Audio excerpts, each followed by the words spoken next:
दोस्तों, एक चोर जो कि दुनिया के हर ताले को खोल सकता है, लेकिन एक दिन वो घुसता है एक मिलियनर के घर में और वहां उसके साथ कुछ ऐसा होता है जो उसने कभी सपने में भी नहीं सोचा होगा। नीमो नाम का शख्स जो पेशे से एक चोर है, लेकिन वो करता है अपने बॉस के लिए काम। आज उसका काम है एक पेंट हाउस में चोरी करना, जहाँ पे कई सारी कीमती पेंटिंग रखी हुई है, जिसमें से सबसे कीमती पेंटिंग है पूरे $3 मिलियन की, और उसी पेंटिंग को वो चुराने वाला है। अपने प्लान के मुताबिक रात होने पर उस घर में घुसता है जो बेहद ही आलीशान था। चारों तरफ बहुत सी पेंटिंग लगी हुई थी, आर्टिफैक्ट थे जिनकी कीमत लाखों में थी। नीमो एक एक करके सारी पेंटिंग को रखना चालू करता है, लेकिन अभी तक वो सबसे महंगी वाली पेंटिंग नहीं मिली थी, जिसके बारे में वो अपने साथी को वॉकी टॉकी पर बताता है। वो कहता है कि दूसरे कमरे में चेक करो, क्या पता वो वहां पर हो, लेकिन वहां भी उसे कुछ नहीं मिलता और मजबूरन उसे जो कुछ मिला था उसे लेकर वापस आना पड़ेगा। अब उसका साथी उसे गेट का कोड बताता है जो वो डाल तो देता है, लेकिन आखिरी समय पर सिस्टम मैलफंक्शन हो जाता है, जिस वजह से पूरे घर का सिस्टम खराब हो गया था और तेज तेज सायरन बजना शुरू हो जाता है। नीमो अपने साथी से बार बार पूछता है कि ये क्या हुआ,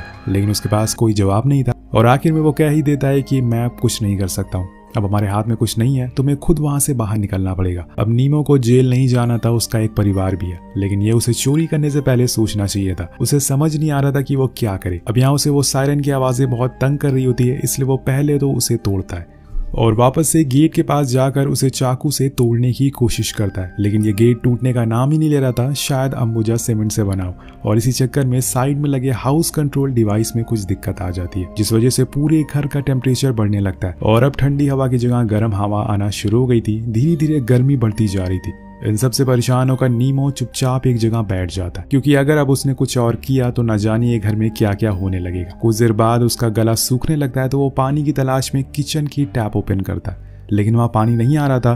तो वो फ्रिज ओपन करता है जहाँ पे कुछ खाने पीने का सामान था, लेकिन पानी की बोतल सिर्फ एक ही थी जिसे वो पूरा पी जाता है और फिर दोबारा से आकर मेन गेट को खोदने लगता है। लेकिन कुछ देर बाद उसे पता चलता है कि गेट असल में लकड़ी का नहीं बल्कि स्टील का है। अब ये देखकर उसके होश उड़ जाते हैं, इसलिए वो ये काम भी छोड़ देता है और आकर एक बेड पर सो जाता है जो कि घर के मालिक का था। वो सोने की बहुत कोशिश करता है, लेकिन उसे नींद ही नहीं आती। अब बीच बीच में वो अपने साथी को कनेक्ट करने की कोशिश भी करता है, लेकिन वहां से कोई भी बोल नहीं रहा था, क्योंकि सभी उसे छोड़कर चले गए थे। अब वो अकेला यहाँ पर बचा हुआ था। अब अगली सुबह वो सबसे पहले घर में रखे हुए लैंडलाइन फोन को चेक करता है, लेकिन वो भी बंद था। इसके बाद वो वहाँ पे जितने भी ड्रॉर थे उन्हें चेक करता है कि शायद उसे कुछ काम का सामान मिल जाए, लेकिन वहाँ भी उसे कुछ नहीं मिलता। अब इतनी देर में उसे टॉयलेट लग जाती है, तो वो करने के लिए चला जाता है, जहाँ पे उसे कुछ फेक फ्रूट रखे हुए मिलते हैं, जिन्हें वो विंडो पर खींच के मारता है, लेकिन कुछ नहीं होता, क्योंकि पूरा घर साउंड और बुलेट प्रूफ था, जिसमें कि अब नीमो अटक चुका है और इसी दौरान उसे जोर की प्यास भी लग जाती। लेकिन जो पानी उसे कल मिला था वो तो पूरा पी गया, यानी कि अब उसके पास पीने को कुछ नहीं है। वो स्विमिंग पूल के पास जाता है और उसके पानी को पीने का ट्राई करता है,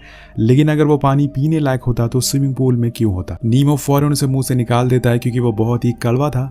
और अब यहाँ उसे पता चलता है कि उसके शरीर से बड़ी गंदी बदबू आ रही है, तो वो उसे पानी से खुद को साफ करता है और इसके बाद वो एक्वेरियम के पानी को पीने का ट्राई करता है, लेकिन वो भी बेकार था। देन वो टैप को ऑन करता है, वो भी कुछ नहीं था। यहाँ नीमो को अब गुस्सा आने लगा था और वो इरिटेट होने लगा था, लेकिन आखिर में उसके दिमाग में फ्रिज आती है, जिसमें से वो जमे हुए बर्फ को बाहर निकालता और उसे चूसने लगता है, जिससे उसे थोड़ी तो राहत मिलती है, लेकिन पूरी प्यास नहीं बुझती। कुछ देर बाद वो सारे बर्फ पिघल जाएंगे और तब नीमो क्या करेगा। अब वो घर के सारे फर्नीचर टेबल को लाकर एक जगह पर इकट्ठा कर देता है, क्योंकि उसके दिमाग में एक आइडिया आया था, क्यों ना वो घर की छत पर जाए और वहां से किसी मदद के लिए पुकारे। लेकिन वहां तक पहुंचना इतना आसान नहीं था, क्योंकि छत बहुत ही ऊंची थी और इतना सब ट्राई करने के बाद वो एक बार फिर जाकर उसी हाउस कंट्रोल सिस्टम को चेक करता है। क्या पता शायद घर का टेम्परेचर चेंज हो जाए, लेकिन कोई फायदा नहीं था। अब उसे प्यास के साथ साथ भूख भी लगी थी, तो वो एक फूड कैन को खोलने की कोशिश करता है, लेकिन उसी चक्कर में उसका हाथ पे कट लग जाता है, जिससे उसे काफी दर्द होता है। यहाँ उसके दिमाग में फिर से फ्रिज आती है, तो वो जाकर उसमें बर्फ ढूंढने लगता है, लेकिन अब बर्फ पिघल चुकी थी, इसलिए वो उस फ्रिज को ही चाटना शुरू करता है, ताकि जो कुछ बचा कुचा बर्फ था वो उसे खा सके। उसका बस चलता तो वो फ्रिज में ही बैठ जाता है, लेकिन उसकी मजबूरी है, वो उसमें फिट नहीं आएगा। इसी दौरान हम बाहर देखते हैं कि तेज बारिश हो रही है, लेकिन अफसोस नीमो ना तो बाहर जा सकता और ना ही वो पानी को पी सकता है। वो बस वहीं बैठा रहता है। अब उसके पास कोई काम नहीं था, इसलिए वो घर को एक्सप्लोर करने लगता है कि शायद उसे कोई सीक्रेट दरवाजा मिल जाए, पर उसी दौरान उसे पानी की आवाज आती है। वो फौरन बाहर आता और देखता है कि ये पानी तो असल में प्लांट शार से आ रहा है। तो वो फौरन उसके पास जाके बैठ जाता और जी भर कर उसे पीता, लेकिन एक समय के बाद वो पानी बंद हो जाता और उसे मजबूरन वहां से उठना पड़ता। लेकिन कल वो फिर से इस पानी का वेट करेगा और इस बारी वो उसे स्टोर भी कर लेगा, ताकि वो पीने के काम आ सके। अब धीरे धीरे करके उस घर का टेम्परेचर और ज्यादा बढ़ने लगता है, इसलिए वो अपने सारे कपड़े और उतार देता है, क्योंकि गर्मी बहुत बढ़ गई थी, जिसके बाद जितने बचे हुए फर्नीचर थे वो उन्हें इकट्ठा करने लगता है ताकि वो उसे छत तक पहुंच सके, और इस बारी वो ऐसा करने में सफल भी हो जाता है। वो छत को देखकर पता चलता है कि आखिर यहाँ से कैसे बाहर निकला जा सकता है, पर उसके लिए उसे कुछ स्क्रू ड्राइवर की जरूरत पड़ेगी। और इसी दौरान उसकी नजर घर में लगी टीवी पर पड़ती है, जहाँ पर सीसीटीवी फुटेज आ रही थी जिसमें एक मेड बाहर झाड़ू लगा रही थी। तो नीमो फौरन कपड़े पहनकर गेट के पास पहुंच जाता है और उसे आवाज लगाने लगता है, लेकिन अफसोस उसकी आवाज कोई सुन नहीं पाता क्योंकि उसने हेडफोन लगा रखे थे। वैसे भी वो घर पूरा साउंड प्रूफ है, जो नीमो जितना भी चिल्ला ले उसकी आवाज बाहर नहीं जाने वाली थी, इसलिए वो वापस आकर हताश होकर बैठ जाता है। लेकिन तभी वो कुछ ठंडी हवाएं महसूस करता है जो कि एयर वेंटिलेशन से आ रही थी। दरअसल यहाँ वो देखता है कि हाउस कंट्रोल डिवाइस में अपने आप ही टेम्परेचर चेंज हो गया है, इसलिए अब वो पूरे घर को धीरे धीरे ठंडा होना चालू हो गया था। यहाँ नीमो जी भर के सबसे पहले तो ठंडी हवाओं को महसूस करता है और फिर आराम से उस पूल में नहाता है। इतना टाइम बिताने के बाद उसे अब धीरे धीरे यहाँ पर अच्छा लगने लगा था। उसे शायद ये पता चल गया था कि वो यहाँ से बाहर नहीं निकल सकता है, पर वो फिर भी कोशिश करना नहीं छोड़ता, ऐसा उसका कहना था। वो अगले दिन उन प्लांट शार से इकट्ठा किए हुए पानी को पीता है और ब्रेकफास्ट करता है और थोड़ा सा डांस भी करता है, जिसके बाद वो उस मिलियनर के अलमीरा से उसके कपड़े पहन लेता है। और अगले सीन में हम देखते हैं कि वो ग्लास के जार को तोड़ देता है और उसके 2 बड़े बड़े टुकड़ों को एक कपड़े में बांधकर खुद के लिए एक चश्मा बनाता है, जिसे पहनकर वो एक बार फिर छत के करीब जाता है और उसे तोड़ने लगता है ताकि उसकी आंखों में कुछ चला ना जाए। वो बड़ी ही देर तक उस छत पे लगे एक ग्लास को तोड़ने की कोशिश करता है, लेकिन कोई फर्क नहीं पड़ता। और तब उसके पास के इस सीमेंट को हटाना शुरू करता है, लेकिन वो भी बहुत ज्यादा मजबूत थी, इसलिए वो थक कर फिर से नीचे आ जाता है। ये एक मिलियनर का घर था, तो सिक्योरिटी तो दोस्तों टॉप नॉच होने वाली थी। अब इन सब से थक कर वो अपने लिए कॉफी और पास्ता बनाने लग जाता है। अब आप सोच रहे होंगे कि अगर ये सब कुछ बना सकता है खाने में तो दिक्कत क्या है? तो दोस्तों ऐसा कुछ नहीं है। नीमो सिर्फ पानी में पास्ता बना रहा था और ठंडे पानी में कॉफी बना रहा था। जिसके बाद वो टीवी के सामने बैठ जाता और सीसीटीवी में लोगों को आते जाते देखता रहता है। अब उसे ये सब अच्छा लग रहा था क्योंकि यहाँ पे तो उसके अलावा और कोई नहीं है, इसलिए उसका जो मन कर रहा था वो बस वही करता जा रहा था। और आपने गौर किया होगा कि वो पहले जैसा नहीं रहा, उसकी दिमागी हालत अब बिगड़ने लगी थी। ऐसा तब होता है जब आपने काफी दिनों तक किसी से बात ना की हो, ना ही किसी को देखा हो। और यहाँ नीमो भी कुछ ऐसा ही हो चुका था। धीरे धीरे अब टेम्परेचर और कम होने लगता और कुछ देर पहले जहाँ वो 10 था अब 8 पर पहुंच चुका था। यानी कि कुछ देर बाद यहाँ पर बर्फ गिरने जैसा माहौल होने वाला है, जो नीमो के लिए मुसीबत बनने वाली है। वो एक बार फिर से ऊपर चढ़ता और छत को तोड़ने में लग जाता है। इस बार वो ग्लास को नहीं बल्कि उसके आसपास की सीमेंट को तोड़ता है, जो कुछ ही देर में काफी टूट भी जाती है। लेकिन अब ठंड बढ़ने की वजह से वो उस डिवाइस के पास जाता है और उसे ठीक करने का भी कोशिश करता है, लेकिन उसे कुछ समझ ही नहीं आ रहा था कि असल में ये काम कैसे करता है। इसके बाद वो फिर से ऊपर चढ़ता और इस बार उसने उस विंडो के आसपास की सीमेंट को तोड़ दिया था।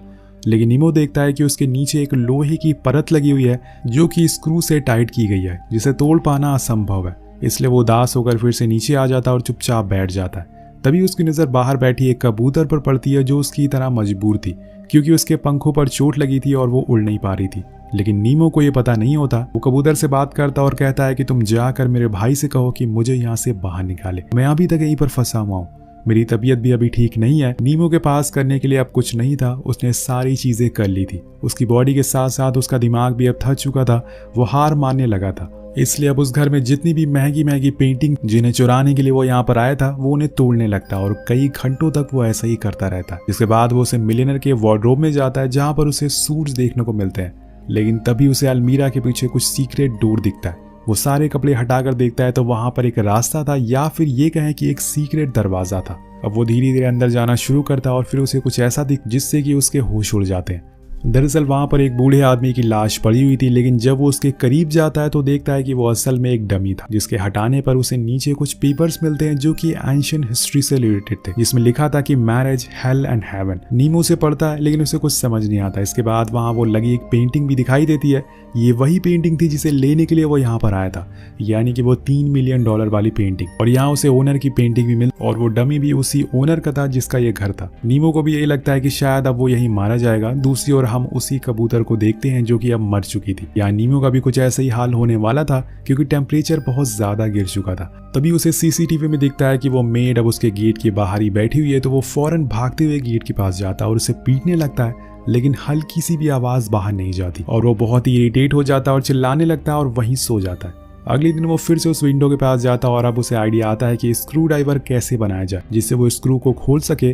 तो एक लकड़ी से स्क्रू खोलने का टूल बनाता है और उसे खोलने की कोशिश करता है, लेकिन वो नाकामयाब रहता है। पर दोस्तों उसके अंदर अभी हिम्मत और उम्मीद बाकी थी। वो दोबारा से कोशिश करता और इस बारी वो स्क्रू को खोल लेता है, लेकिन अब उसके अंदर इतनी ताकत नहीं बची थी कि वो बाकी स्क्रू को खोल सके, इसलिए वो नीचे आ जाता है। और यहाँ हम एक और चीज नोटिस करते हैं कि नीमो अब पहले जैसा नहीं रहा। वो अब खुद से ही बात करता है, क्योंकि उसके पास अब ना तो खाने को कुछ है और ना ही पीने को। वो वहां लगे हुए पेड़ों को भी हिलाता है ताकि कुछ उसमें निकल आए, लेकिन कुछ नहीं आता। और आखिर में उसे कुत्ते का खाना ही खाना पड़ता है, जो उसके लिए बेहद ही बुरा था। लेकिन भूख कुछ भी करा सकती है, और एक तो इतनी ऊपर से ठंड, ऊपर से भूख और प्यास। वो पूरी तरह से फ्रस्ट्रेट हो चुका था, लेकिन इतनी मुश्किलों के बावजूद उसे बस एक ही ख्याल आ रहा था कि कैसे वो बाहर निकले। इसलिए वो बाकी स्क्रू को खोलने लगता है, लेकिन इसी बीच उसका पैर फिसल जाता है और वो सीधा नीचे गिरता है। यहाँ उसके पैर की हड्डी टूट चुकी थी, जो उसके लिए एक और मुसीबत बन गई थी। लेकिन तभी उसे वहां एक पेंटिंग दिखाई देती है, जिसमें एक आदमी टेप से बंधा हुआ था। वो उस पेंटिंग को गिरा देता और कहता है कि तुम्हारी दिक्कत मैं समझ सकता हूँ, जाओ, मैंने तुम्हें आजाद कर दिया। अब इसी तरह से कुछ और दिन बीत जाते हैं अब, और न्यू ईयर भी आ जाता है। बाहर धूमधाम से पार्टी चल रही थी, सभी लोग एंजॉय कर रहे थे। ये सब ऊपर से नीमो देख रहा था, लेकिन वो यहाँ पर कैद है। तभी उसे कुछ विजन आने लगते हैं, जैसे कि वो मेड उसके पास आ गई है और उसने नीमो को आजाद कर दिया। उसी पल उसकी नजर ऊपर लगे फायर अलार्म पर पड़ती है, जिससे कि उसे एक और आइडिया आता है। अगर वो इस फायर अलार्म को ऑन कर दे तो वो पानी पी सकता है। वो कुछ पेपर्स को इकट्ठा करता है और अगले दिन जब विंडो से सनलाइट अंदर आती है तो उसकी मदद से वो आग जला देता है, और फिर उस पेपर को ले जाकर उस फायर अलार्म के पास रख देता है, जिसे अलार्म बजने लगता है और पूरे घर का शार सिस्टम ऑन हो जाता है। चारों तरफ सायरन बजने लगता है, पानी गिरने लग जाता है। लेकिन यहाँ भी वही होता है जो हर बार होता है। पूरे घर में पानी भर गया था, लेकिन अब बाहर किसी को कानों कान खबर तक नहीं थी अंदर क्या हो रहा है। और नीमो को अब समझ आ गया था कि वो गरीब ही ठीक था, कम से कम उसके आसपास वाले लोग उसकी फिक्र तो करते थे। ये अमीर लोग जो होते हैं ये अपने में ही मस्त होते हैं, इन्हें कुछ फर्क नहीं पड़ता कि उनके साइड वाला पड़ोसी कैसी हालत में है।